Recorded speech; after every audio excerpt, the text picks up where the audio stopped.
جلو موڑ میاں عزیز گارڈن مسجد و امام بارگاہ جمال مصطفیٰ میں بی بی پاک فاطمۃ الزہرا کی شہادت کے حوالے سے سالانہ مجلس عزا کا اہتمام کیا گیا، جس میں میاں محمد عباس ہاشم حسینی ماتمی سنگت باٹا پور، سید گلزار علی ترمزی، فدا حسین ہاشمی، حاجی ناصر حسین جعفری، ڈاکٹر محمد اکمل سندھو و دیگر نے شرکت کی۔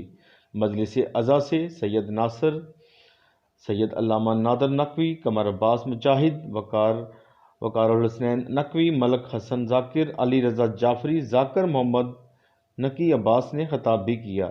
مجلس کے اختتام پر شفیع عالم سرکار برآمد ہوا، جو مختلف راستوں سے ہوتا ہوا رہائش گاہ فدا حسین ہاشمی پر اختتام پذیر ہوا۔ کیمرامین فرحان شیخ کے ساتھ اسلم ابراہیم، سٹی ون نیوز، لاہور۔